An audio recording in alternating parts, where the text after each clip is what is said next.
La situation économique est complexe, on en parle régulièrement sur Savoie News avec différents référents. Aujourd'hui, nous accueillons notre partenaire MG avec Éric Ruchet, PDG. Alors, aujourd'hui, on attend une nouvelle, remontée mécanique, ouverte ou pas.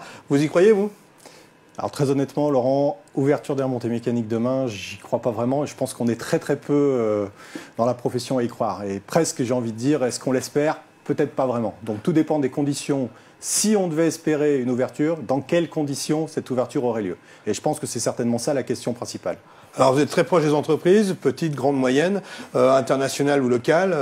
C'est quoi l'état à date ? Alors l'état à date, c'est vrai que, bon, on vient juste de parler à l'instant de cette fameuse décision gouvernementale qui devrait intervenir demain. Dans les conditions dans lesquelles, je disais, elle interviendrait. Et là, effectivement, Laurent, c'est surtout de se dire, est-ce que demain j'ouvre les stations avec ou sans les restaurants ? Ce n'est pas tout à fait la même activité économique. Et peut-être surtout, la grosse inquiétude à l'heure actuelle, c'est de se dire qu'on a besoin, en tant qu'entrepreneur, de visibilité. Et là, aujourd'hui, le gouvernement, nous donnant des rendez-vous à la quinzaine, nous aide pas vraiment. Donc vous pensez que la stratégie n'est pas faite pour les entreprises ? Alors, moi, très honnêtement, Laurent, je faisais partie des conseils peut-être un petit peu fous qui, dès le mois de novembre, disaient que j'aurais souhaité avoir une vraie position pour l'hiver de la part du gouvernement pour nous dire, écoutez, ce sera un hiver blanc, ce sera fermé cet hiver, et effectivement, prenez-en votre parti. Mais en revanche, derrière, on met en place tout un tas de mesures pour aider les entrepreneurs à pouvoir continuer leur activité et notamment atteindre ce fameux décembre 2021 qui, pour moi, aujourd'hui, à l'heure où on parle, est vraiment le vrai objectif à atteindre. Alors la question qu'on se pose, si les stations rouvraient demain, est-ce qu'on pourrait sauver l'hiver 2020-2021 ? Alors soyons très clairs, on est là pour se dire les choses, on est honnête, on se connaît depuis longtemps, Laurent. Les jeunes diraient on va pas se la raconter. Non, on va pas se la raconter, on va pas sauver l'hiver 2021. On va écraser un tout petit peu les frais fixes, on va peut-être absorber un petit peu de rentabilité pour écraser ces frais. Par contre, mon inquiétude première, c'est qu'aujourd'hui, effectivement, il y a tout un tas de mesures qui ont été mises en place. Alors, de manière plus ou moins adaptée, puisque effectivement, certaines activités sortent de la mesure alors qu'elles auraient dû. Bon, on va dire que c'est des rédactions un peu juridiques ou fiscales qui ont fait ce schéma-là. Mais effectivement, je ne souhaiterais pas qu'on réouvre, qu'on annule toutes ces mesures et que nos entrepreneurs se retrouvent finalement avec une clientèle faible, puisqu'on sait qu'aujourd'hui, il n'y a pas de réservation, puisqu'on ne peut pas réserver. Donc, une faible clientèle, avec un argumentaire, c'est ouvert, vous pouvez travailler, mais je n'ai pas de restaurant. Donc, je pense que majoritairement de la clientèle de station ne se déplacerait peut-être pas forcément dans nos belles stations. Les entreprises les plus touchées, c'est celles qui étaient déjà en difficulté avant ce Covid ? Alors, on parle beaucoup dans la presse des sociétés qui ont déposé le bilan, qui ont arrêté leur activité ou qui sont dans des situations effectivement catastrophiques. C'est vrai que ces effets d'annonce concernent surtout essentiellement des entreprises qui étaient déjà en difficulté avant la situation du premier confinement. Pour autant, on arrive aujourd'hui dans une situation où la majorité, une grande partie, beaucoup d'entrepreneurs ont dû avoir recours à l'activité partielle, aux prêts garantis par l'État et à d'autres mesures qui les ont soutenus, je ne vais pas dire artificiellement parce que c'est une vraie aide, mais à un moment donné, il va falloir rembourser. Et c'est là où effectivement on va se retrouver dans des difficultés importantes et surtout sur nos activités saisonnières.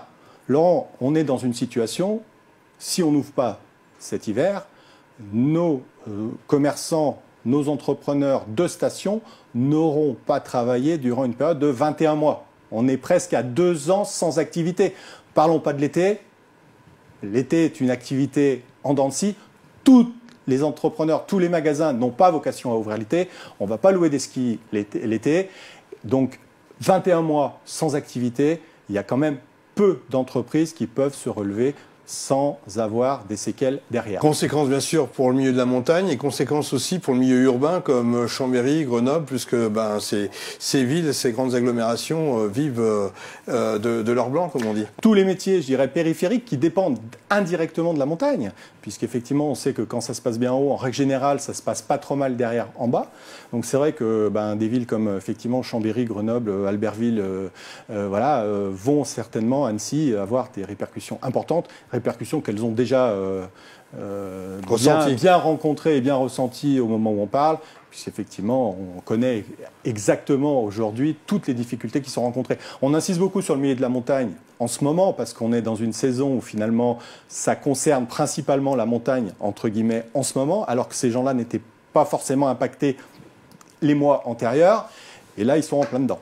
J'imagine que des sociétés comme MG, expertise comptable et audit, vous comme vos confrères, ont fort à faire. C'est quoi vos préoccupations du moment en ce mois de janvier ? Alors c'est très paradoxal, c'est-à-dire qu'avec toutes les annonces gouvernementales qui sont d'ailleurs plus ou moins suivies de décrets d'application plus ou moins rapides, c'est vrai que nos politiques, sans aucune critique, mais ont l'habitude de parler peut-être plus vite que les rédacteurs des textes derrière, et c'est vrai que nous, sur l'application du concret, du quotidien, on a besoin d'avoir ces textes pour savoir comment la mesure va être appliquée et pour qui surtout. Donc on est extrêmement sollicité par tous nos clients sur tous ces aspects-là. On a beaucoup de questions, je veux dire quotidiennes. Je pense que c'est pas loin de 15 à 20 coups de fil par jour de clients qui nous interrogent sur les différentes aides, sur leur société, sur qu'est-ce qu'ils doivent faire. Et la vraie difficulté, je le redis, on en parlait tout à l'heure, c'est de dire qu'est-ce que moi, en tant qu'expert comptable, je peux conseiller à mon client, sachant que ma visibilité économique, ma visibilité en matière de gestion, elle est de 15 jours. On parle bien de 15 jours. Moi, je suis désolé, je ne sais pas piloter une entreprise avec une visibilité de 15 jours. Donc c'est là où j'aimerais que le gouvernement soit très clair. S'il nous annonce c'est fermé, c'est fermé, j'ai qu'une crainte. J'espère que demain, notre gouvernement ne nous dira pas rendez-vous dans 15 jours. Parce qu'il y a un moment donné, Laurent, je ne sais pas faire. Alors, je ne parle pas des vacances de février qui vont démarrer.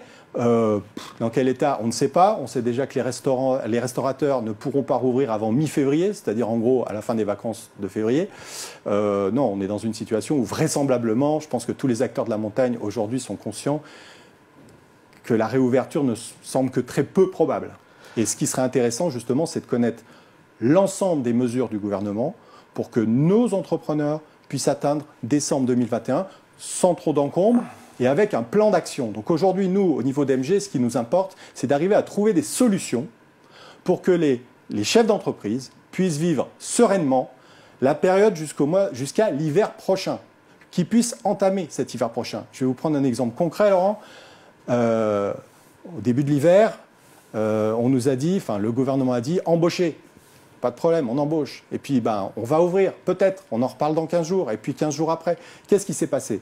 On a aujourd'hui des chefs d'entreprise qui, certes, ont fait des achats réduits par rapport à ce qu'ils faisaient les années précédentes. Mais ils ont quand même acheté.